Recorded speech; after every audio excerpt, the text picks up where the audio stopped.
This meeting is being recorded. Hello, everyone. My name is Judy, and I'm the Director of Outreach of HYPIA. Today, I'll be interviewing Eero. Hi, Eero. Hello, Judy. How are you? I'm doing great. Good. You're in Japan, right?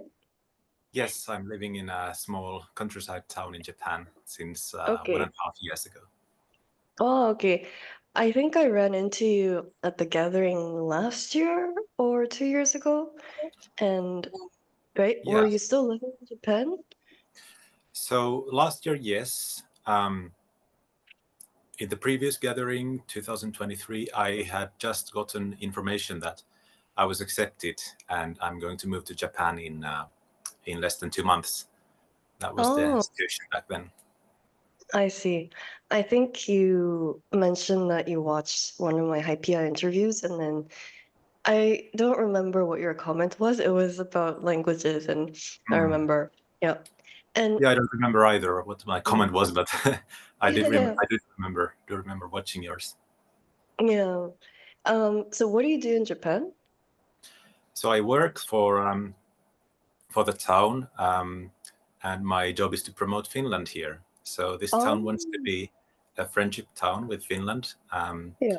They started that a couple of years before the Tokyo Paralympics, Mhm. and they came to choose Finland as their friendship country and a country that they want to support.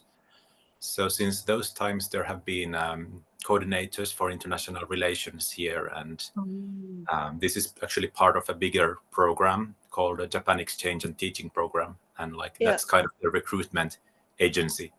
But I'm working for the town in the I end. see. Yep. So let's talk about your languages first, and then we can talk about Japan later on. So Sure. first, how did you get into all these languages? First of all, what languages do you speak? Yeah. Yes. So I speak. Let's see. I speak Finnish as my native language. Mhm. Then the next one would be English. Japanese is after English. This is kind of an order of fluency, roughly, where I'm now with my languages. Then there's Spanish, Mhm. French, and then Italian, Danish, and Swedish are kind of roughly at the same level, I could say. Yeah. Then German and Portuguese, and since half years ago, I have started learning Korean. Oh, wow. So you grew up in a Finnish monolingual family, or did you grow up with any other languages? That's right. So Finnish was the only language around. And I remember it being very hard to learn English at school. It didn't Oh, stick at first. but Scandinavians are so good at English. Mm. Yeah. Yeah, you do hear English all the time from TV, from radio, like music and stuff, and games. I think it's still the case that boys are stronger with English than girls, though girls seem to be stronger in many other subjects. Just because boys do gaming so much more, and we don't have Finnish games. I mean, games translated into Finnish, so we just play anything in English. I remember learning English from playing Pokemon games. Oh, and then so English was the second, I mean, the first foreign language that you learned, and then did you learn Yes. any other languages growing up? Yes. So then the second language was German, and that Yeah. was a language that we could, as English learners, we could choose voluntarily. Oh, It yeah. wasn't voluntary for me. My parents made the choice, so I had to Yeah. learn German. Yeah. But actually, I started to like it just because I seemed to be learning it well, and somehow it clicked with German, and I kind of understood the grammar. I could learn the language, and that was easier than English. And thanks to German, also my English improved. Oh, wow. Yes. That's Then interesting because most people would yes. use English to study German, right? But you did the opposite. Sorry. What What did you So mean? most people would use English to study German, to approach German, but you make the opposite approach. Kinda, yes. Kinda. Because like with German, there's many complicated things. Like it took me very long time to kind of accept that there are articles in English, because Finnish has no articles, and like it was a very foreign idea to me. But then German has three, definite articles, three genders, and like then the article system in English seemed pretty easy after learning the basics of German. So yeah, I think just the differences in grammar and like getting a healthy perspective to English helped me. Yes. Yeah. And then I remember reading that you went on exchange to Spain when you were in high school. That's true. Yeah. And before Spain, I'll also mention that I took Swedish from the beginning of middle school, and Swedish is actually the second national language in Finland. There is an important language minority, like 5% of the population are native Swedish speakers. So we all learn it. Thanks to German, which is super close, it was quite easy for me to learn. And then, as you said, like I chose Spanish in high school because I wanted to do an exchange year somewhere. And first I was thinking about Germany or Italy. But then I remembered, like, I really liked our family trips to Spain when we visited my grandparents, who were also there on holiday. And we had been there a couple of times, and like I had great memories, childhood memories of Spain. So I wanted to go there as an exchange student and also learn a useful world language as Spanish. Yeah. Which city was it? So that was close to a city called Oviedo in the north, in the province of Asturias. Oh, Asturias. Okay. Yes. Did you speak Spanish already before you went to Spain, or? So I had studied for some 7-8 months, roughly. I studied at the first year of high school, but I didn't do any other than like the courses of high school, because I had the impression from like former exchange students that like, yeah, I will just absorb the language, like being in their environment. Like I don't really have to do anything. I don't really have to study any extra. And yeah, it kind of went that way. But yeah, I didn't do any extra. So I took the high school courses, and then I was thrown there and found myself being unable to speak Spanish and being always like asking them to repeat what they were saying. But yeah, it turned out well with the language in the end. Yeah, immersion is often a very good way to learn a language. And then after that, you went back to Sweden, and did you go to university right away, or? Yeah, so I'm sorry, Finland. I'm so sorry. Yeah, sure. So I came back to my second year of high school because so I did the exchange on my second year, but in Finland you always have to repeat. Almost always you repeat like the year, so you'll just take one more year to graduate, because I did like an entire school year. Yeah. And so I did 2 more years of high school, then I graduated, and then I did the obligatory military training, which in my case was 1 year. And just before the training, I had got accepted to a university. And yeah, that was outside of, that was in the city of Turku, which has the oldest university in Finland. Okay. What did you study in university? I studied psychology. Oh, okay, cool. And then, so now you're in Japan, Yes. and you must have learned Japanese in Finland, or was it in Japan that you learned Japanese?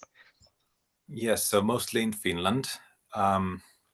I became intentional about Japanese, or like seriously interested in Japanese quite late. I was almost about to graduate, so it was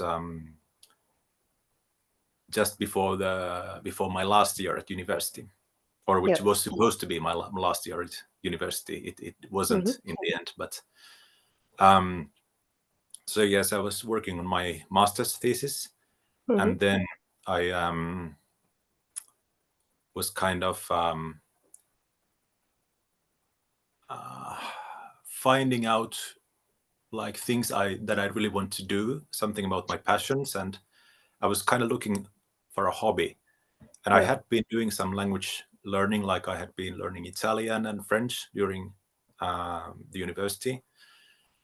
But then I just through a couple of happenings like became really interested into Japan and Japanese language, and I became intentional about learning that language and actually going to Japan, at least to try how it is like, and like making some plans for maybe even working and living there. So then that changed my plans about how to finish my university. Mm-hmm. So I did finish my studies in the psychology. I did graduate as a psychologist, but I also did half a year's exchange just in a Tokyo, just after I had finished basically everything in my Oh, university. wow. Yeah.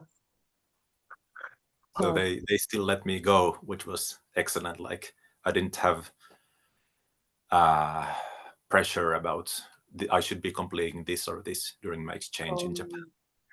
So this is your second time living in Japan? Yes. Yeah, it's my second time. Okay. What was it like to live in Japan for the first time as an exchange student? It was very different. Different in a way that it was my second year as living in another country as an exchange student. Very different from my time in Spain. Also, like I was watching some other exchange students, like most of them some 4-5 years younger than me, doing their first exchange year and like maybe first year living abroad. For me, it was the third time in living abroad. So I was like, it was more about experiencing Japan and life in Japan and like finding out about my own future in Japan. Mm-hmm. Like I was trying to make preparations for applying for a job. So I Yeah. wasn't like going through those, how would I say, those same things that I did like in Spain, like first cultural shock in another, living in another culture, first time being long time away from home. So I wasn't kind of dealing with those so much that time because I already had some experience.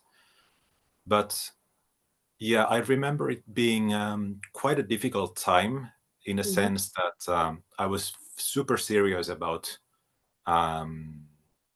landing on a job, like Yeah. trying to do that while in Japan. And my Mm-hmm. Japanese level was not quite there yet. So I was a bit hasty about like trying to perform better than I actually could. Yeah. So that was, I made it a bit harder to myself than I think was really Oh, necessary. I But see. yeah, but the good part, like what I do remember fondly and like with warm, I made a lot of contacts at the university. I tried to make friends with the Japanese students. I skipped English. I was trying to speak with my very, very slow Japanese, Mm-hmm. and I improved a lot. I got to know many new people, and that Mm-hmm. was also an amazing time. Oh, and were you able to get a job after your exchange? I was not able to do that. Oh, So I tried to do some job hunting, but it was quite hard. Like even writing my CV in Japanese, like I yeah. got some help with that, but it was pretty hard.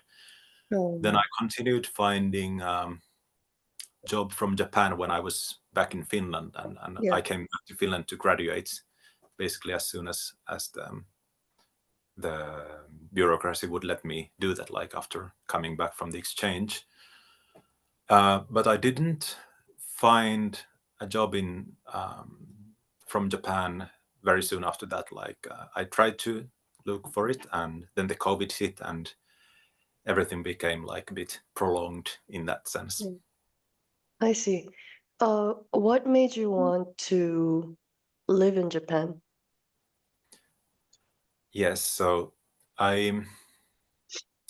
it's basically why I chose to learn the language and take this path all of a sudden. Like I had some doubts about, or some like questions in the air, like what do I really want to do when I graduate as a psychologist? Yep. Because like I was very comfortable about my major. Like I felt like I did the right choice. Hmm. Studying psychology, like I felt like I got very much out of it. Hmm. But then like I had been toying with the idea that it's the kind of knowledge, the kind of expertise that I would that I could easily find use somewhere else, like outside of working as a psychologist. Yep. And then like at some moment I just saw myself more working in something else than like clinical psychology. Yep. And I started to think about other options. So that's when my interest to Japan came into the picture. So I remember having many positive encounters with Japanese people, exchange students, and other Japanese living in Finland. I had made one Japanese friend before all of that, like when both of us were abroad. We met in Australia actually, and I had always thought that Japanese is a very cool language. Like it has a familiar sound to us Finns, because like the phoneme system is pretty similar between the two Yep. languages. And I was aware that there is this interesting connection between Japanese and Finnish people. Like very many Japanese people are interested into Finland and have been for quite some time. And like I just knew it that was it. But like anyway, back to the main like reason. I was very comfortable around with Japanese people. Like I wanted to find more about them, how they are, how their country is like, and I felt I could learn from them and hopefully contribute to Japanese society. So I wanted to like give it a try, how it is to live in Japan, and how I could be contributing to them usefully, like while here. I see. So while you were in Finland, you worked as a clinical psychologist? Kind of. Not exactly as a clinical psychologist, but I worked as a school psychologist. Oh, I see. So yes, in a couple of schools. So that involves counseling. Yeah. So part of what a school counselor does. But we also have school counselors in Finland. Like we have both counselors and psychologists working like as a pair or as a team. But then the psychologists also do like psychological evaluation, evaluations of like if the child needs some other kind of help, like outside from the school, from different professionals. And we worked quite much with the parents. A lot of like discussions, maybe negotiations, like how would be the best way of giving the support, and who should be giving the support, taking the child's individual situation into question. I see. And then while you were working, you've always kept an eye on Japan, opportunities in Japan. That's right. Yes. Okay.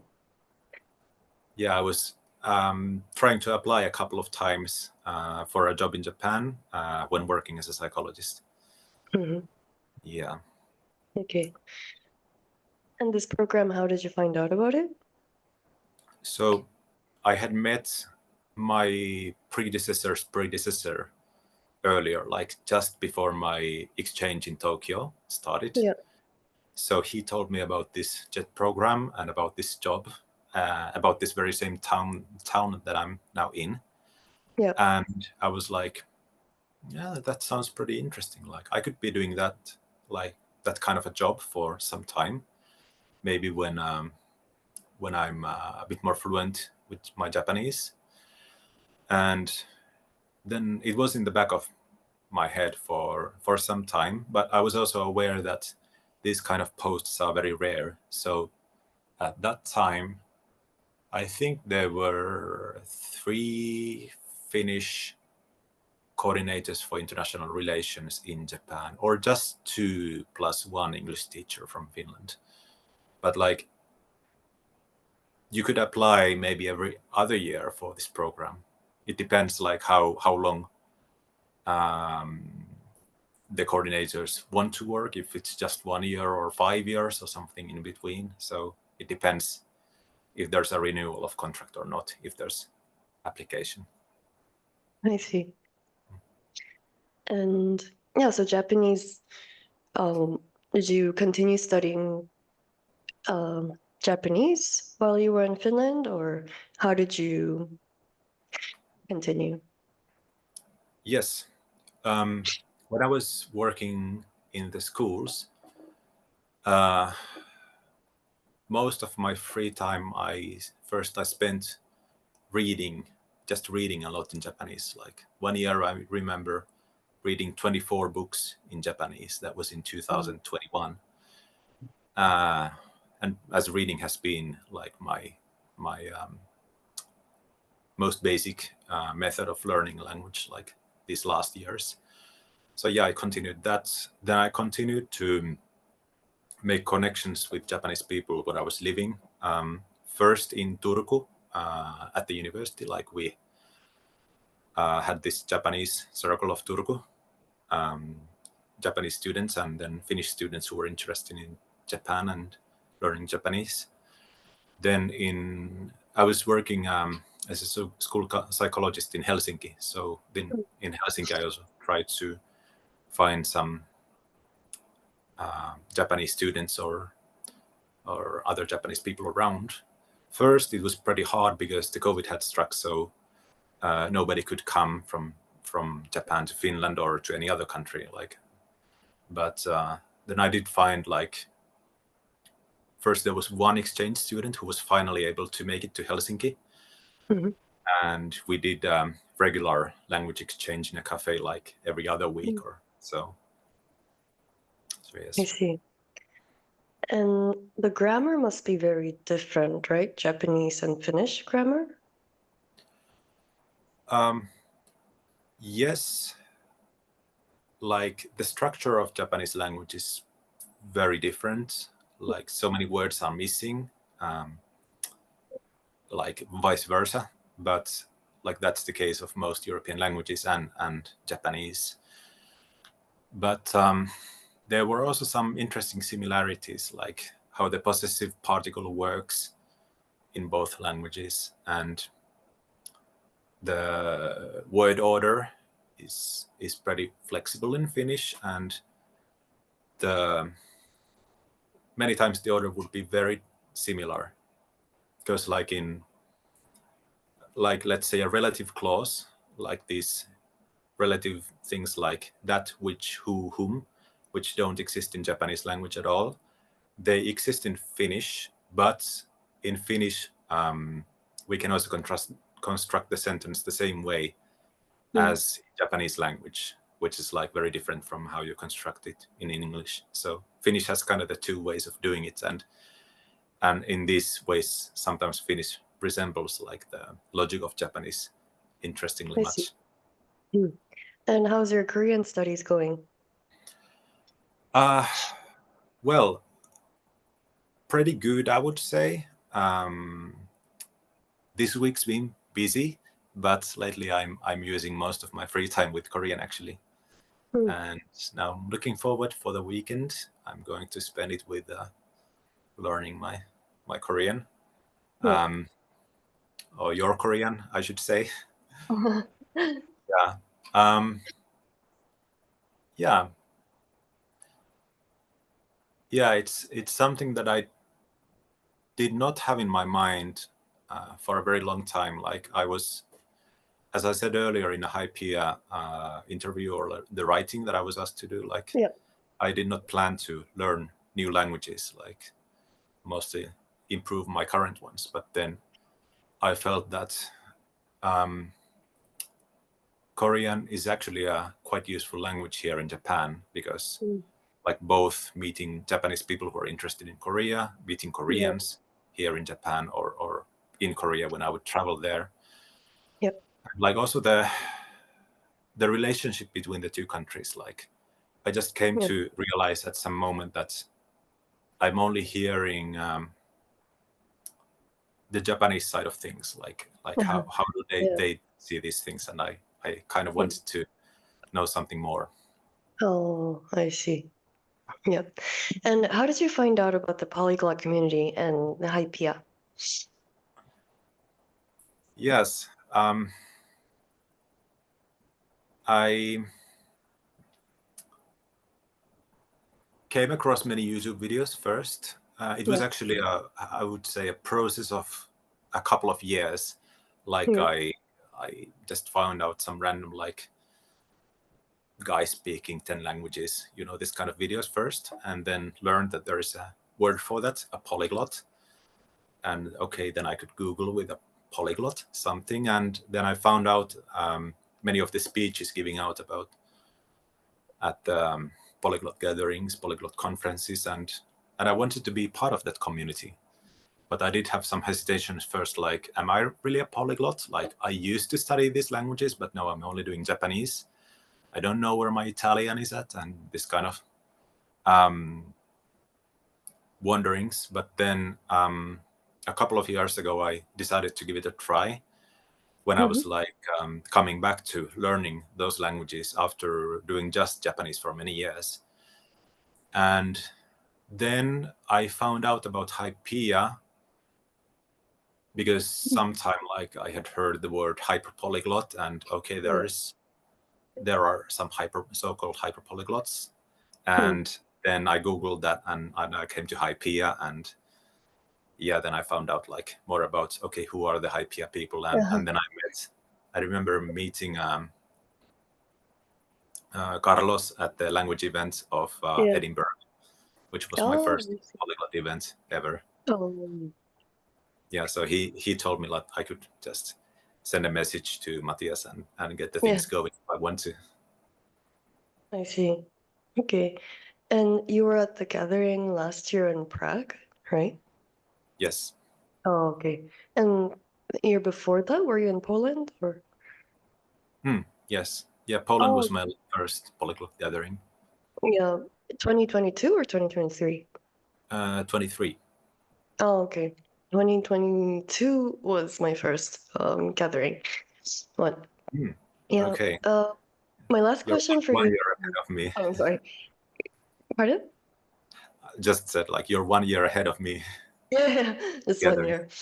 Yeah, so my last question for you is what is your advice to future polyglots or people who are just generally interested in language learning?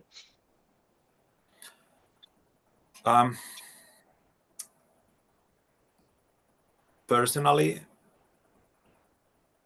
people's stories with the languages, in the long run, like where did they start and where were they now? Especially people who had been doing languages for a long time, like were very, like I felt they spoke to me.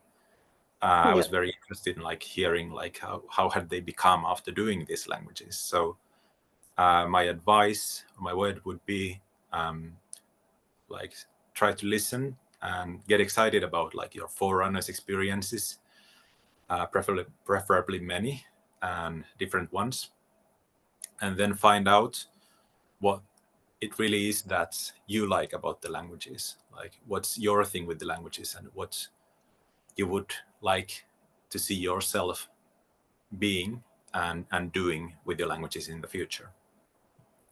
So as an addition to that, I do remember about thinking sometime like, yeah, I would like to learn as many as possible, and like getting excited about the numbers, like learning this and this and that. But then coming to this realization that every new language is also like the time that I have on my hands. Every new language is also time away from my current ones.